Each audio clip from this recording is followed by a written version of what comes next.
สวัสดีค่ะ Welcome back to Bim's Kitchen. Today I'm taking you to China. We're gonna make taro puff dumpling. This is very delicious dim sum menu and one of my best favorite menu ever. I always order it when I go to the Chinese restaurant. And today I'm gonna show you how I make it. This is very easy and you can make it at home, but only some tricky part that you need to aware.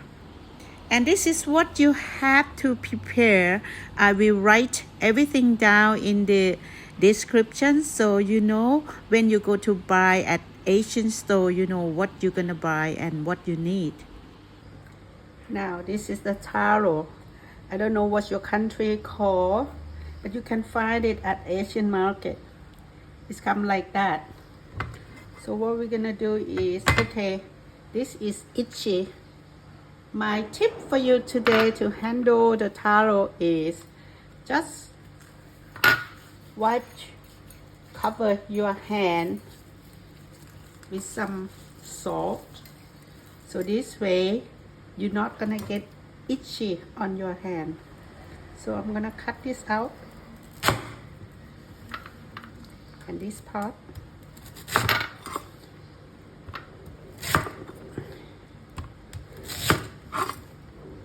Okay, so what I have is this one. I'm gonna throw this one away. I'm gonna steam and use all of them. Cut in half first. Okay. This thing gonna make you itchy, you know, this part. So if you cover your hand with the salt, you have no problem. This is a good thing about this.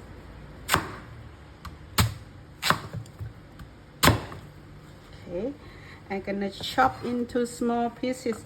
So I'm gonna chop in small pieces. There you go, you got the taro. Now we're gonna boil it between boil and steam. So all you do is you just put a little bit of water and put your taro in, add a little bit of salt. So this way you have a nice taro. This coriander root, chopped garlic, and black pepper. I'm gonna add some of the salt to easy to mash it. Here we go. I'm gonna use mortar and pestle.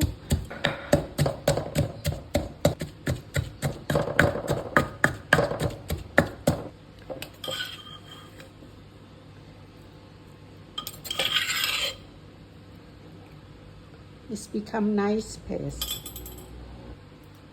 This is Chinese sausage. It's kind of sweet and oily. So we're gonna cut in the little cubes.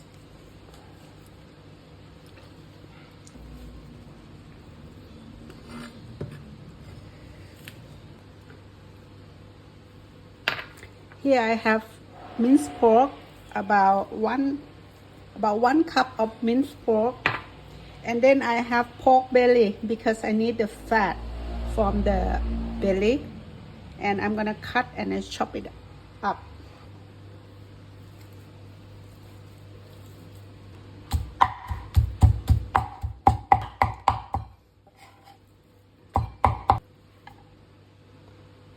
Now let's prepare the carrots. I use half of the carrots. Actually, I just want the color. After I peeled it, I chop it into little cubes. And this is water chestnut. I love the water chestnut because it gives a very nice flavor and crunchiness. And this is the Shiitake mushroom. I soaking into the water and then I squeeze it out. I soaking about 1 or 2 hours. So what I have is one part is a Shiitake mushroom and one part is water. I need that water later on. Then I chop it up into a little cubes. Now our taro is ready. I need to mash it when they are still hot. Otherwise, it's going to be difficult to mash. I use a masher to mash it nicely. You can use a food processor to do this part. And I am now going to chop the prawn. I use the prawn because it's giving a nice texture and also the flavor of the prawn in the filling is giving a very nice one. Some people doesn't add prawn, but I love prawn. So after you cut into small pieces and chop it up, make it one nice prawn chop and put it aside. Now your ingredient is ready to cook.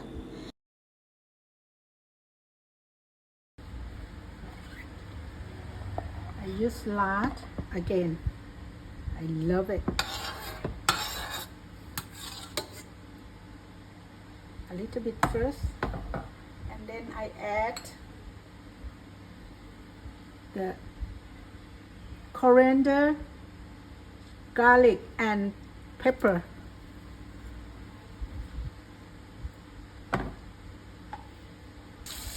After you smell of the herb, then you put the meat first. So I put together 1 kilogram of meat. Half is pork belly and half is red meat. Cook until the pork is half cooked, and then I add chopped sausage,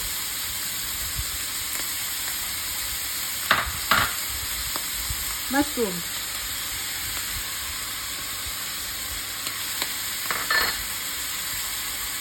carrot,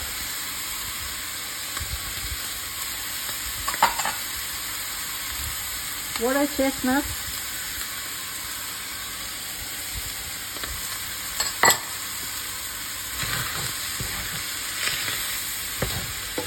put red pork marinade, some sweet stew, some sugar,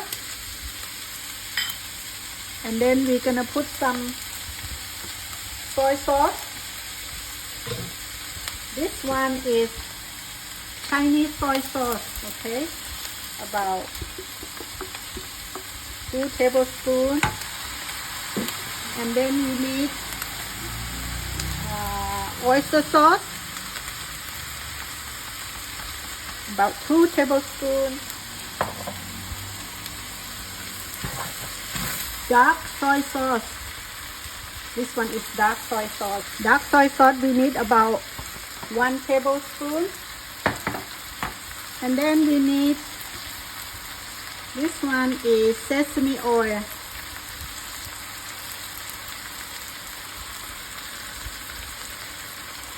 Okay. The water that we soaking with the mushroom, we just put a little bit of that. Is the last, I put the shrimp.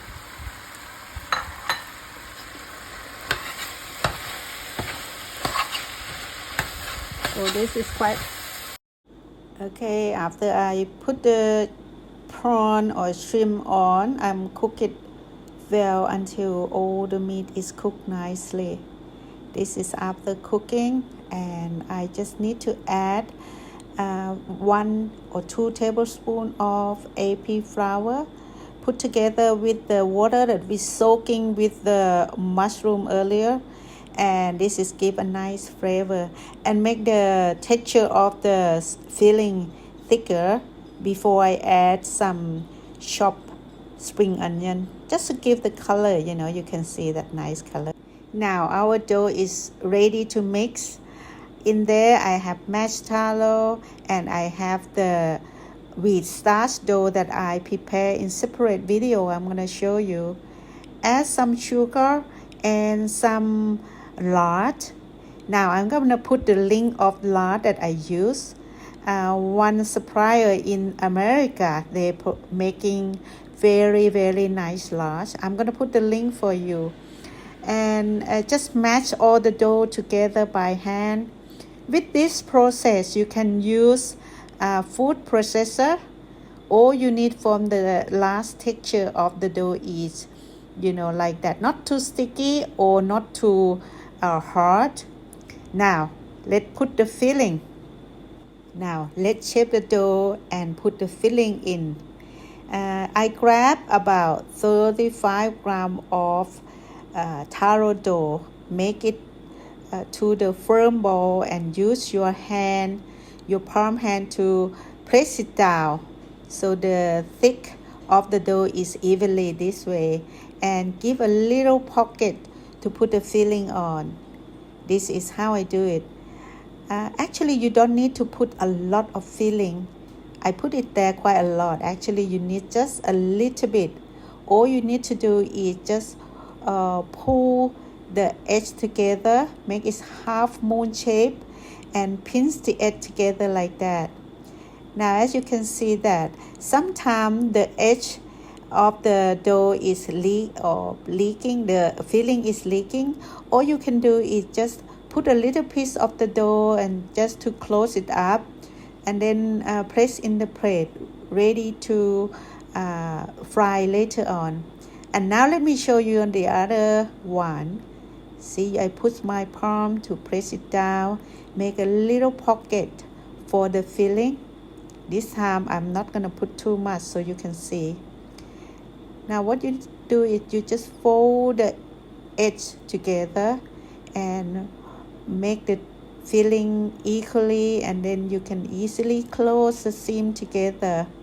The dough is very soft and nice, so it's easy to close together.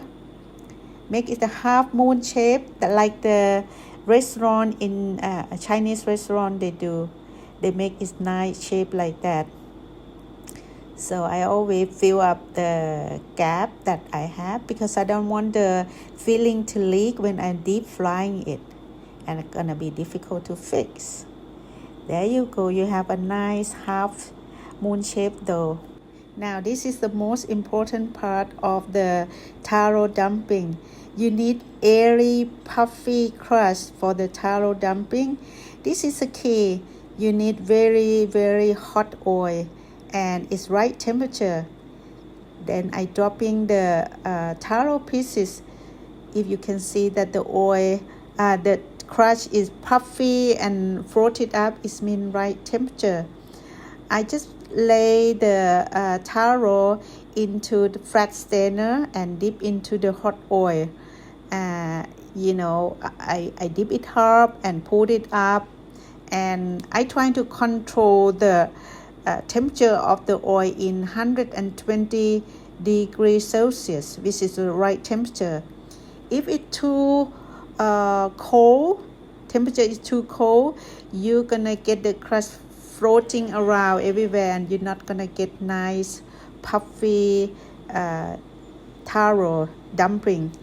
Or if you set the temperature too high, what happens is the crust settle very quick, and you're not gonna get airy, puffy crust for the taro dumpling. It's very difficult to control, but if you have a thermometer, is the best thing you need for this process. There you see nice and puffy, crunchy dough, and all you need to do is shake off the oil before you put into the plate and serving. I hope you enjoy this video, and see you next time.